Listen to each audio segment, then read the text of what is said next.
I hope that what we've been talking about has been able to help you make a different look at the way you choose. Great decisions are usually always costly decisions. We've been looking at the life of one of the greatest servants of God in the Old Testament, the man by the name of Moses. The crossroads did show what kind of an individual he was. And he chose with eternity in mind, not with the pleasures of the world. His parents had the courage to choose the right people to raise him amongst, the right congregation to worship with, the right teaching and instruction to benefit him. So when it came time to be the leader of the people that would be free as slaves, it would be Moses who, because of his mother and his father and the congregation or the place where he worshiped, had the strength to give him the backbone and the courage to do what he knew was right, that was set free as slaves. The highest social position in the world, as we understand it, was then in Egypt as the Pharaoh. Why, they worshiped the Pharaoh as God. They actually called him God. And one of the questions that always came to my mind is why that Moses so quickly and abruptly rejected being called the son of Pharaoh's daughter, until you find out that he would have been called Amenhotep, or, by definition, the king who is called God. Nothing would allow Moses, with his consciousness of who God is and what his mother had taught him, to make such an acceptation. Sometimes parents will do anything in order to get their children in a higher place in society. Sometimes they'll allow them to go and mess around in the dance, or they'll tell them it's all right to give them a Miller Lite or Heavy or whatever it is. Or they'll even look the other way when they're smoking cigarettes or their first joint, or when they bring somebody home and you know that the reason they're with them is not because of love but of lust. You say, ah, all the kids do it. You can play Hollywood with your children if you want to. If you'll look at Hollywood, you'll see that that experiment doesn't work. See, the pleasures of Egypt, taking Sunday off, not having to come back on Sunday night because it's too boring, are going on Wednesday night. What's wrong with you people? Do you need a crutch in the middle of the week too? Are hearing dad run around on Saturday saying, I'm not going to church tomorrow, it's my only day off. This job's enough for me to have to put up with. Oh, my friend, when people determine their eternity, they do it by the choices they make. They say, well, it's my only time to be with my family. Ah, Jesus was out teaching one time, and his mother and his brothers came up and wanted to see him. And Jesus would quit what he was doing because it was more important. So somebody said to the Lord, Master, thy mother and thy brethren are here. They want to speak to you. Jesus turned and looked and said to the audience, You are my mother, and you are my brethren. Now, what was Jesus talking about?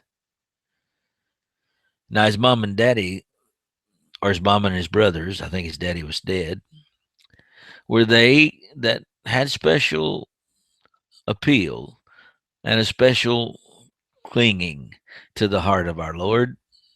He was raised amongst them. But in dereliction of his duty, he would show them no special favors. because somebody else's soul might have paid the price. The treasures of Egypt, being called the son of Pharaoh, being a high social position, trying to let on like that you got to take this world by a whirlwind. Moses might have been disappointed with some of those with whom he had walked the life's path, who turned back to go to Egypt. But what about those who gave him the training and the opportunity to have the strength and the courage of morality and integrity and the love of God that made him to choose suffering with Christ than the pleasures of sin for a season? Now, when you're comparing your life with Moses' life, why don't you look at the results of the choice you make? The world will never understand. In fact, frankly, they'll make fun of you.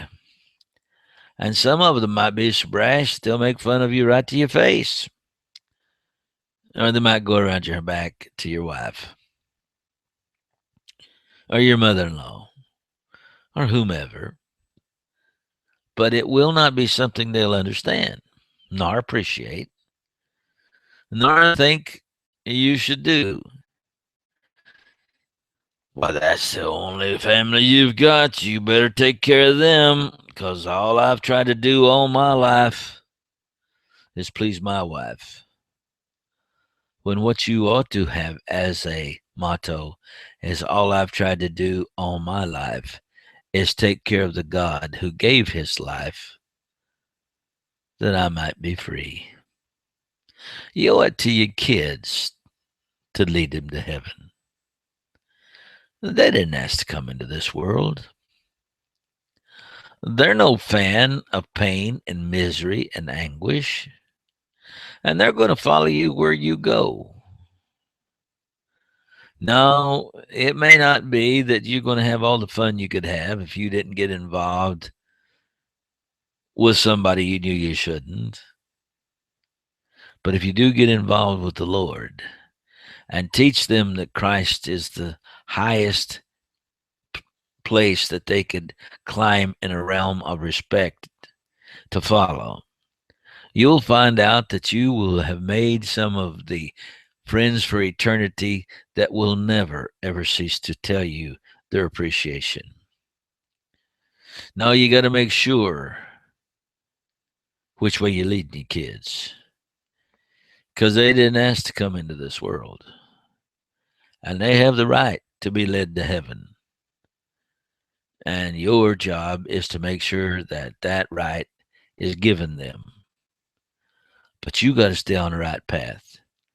And you got to look over your shoulder and make sure you're making the right decisions. You got to choose first the kingdom of heaven and all its righteousness, and then believe Christ when he said all these things will be added to you. It's a great decision, but it's going to be costly. The treasures of Egypt, the pleasures of Egypt, the highest social order that's ever been in Egypt, not taking a day off on Sunday, not acting as though you're wanting to enjoy the world and yet try to hang on to Christ. Folks, these won't get you what you're after. Choose you this day, Joshua said, whom you will serve, whether the God of the Amorites, the Hittites, or the Jebusites, in whose lands you dwell, or do like I'm going to do. Choose God. Choose him. He said, me and my house are going to serve the Lord. Oh, yeah, it'll cost you. It might cost you with some of your friends. You don't need friends like that anyway, if it does. It might cost you in your job. You may not be able to take off on the Lord's day and go run around because of your obligations to Christ. You may be one who has the unfortunate privilege of raising a headstrong child that's going to do what they want to. It doesn't matter what you do for them, But yet you can die with a smile on your face because you tried to teach them the God of heaven. For the ones that did and were taught and had a heart that would receive with meekness the engrafted word that's able to save the soul, you become the greatest friend that they ever had. And the others, you tried, and that was all you were ever asked to do. Thank you.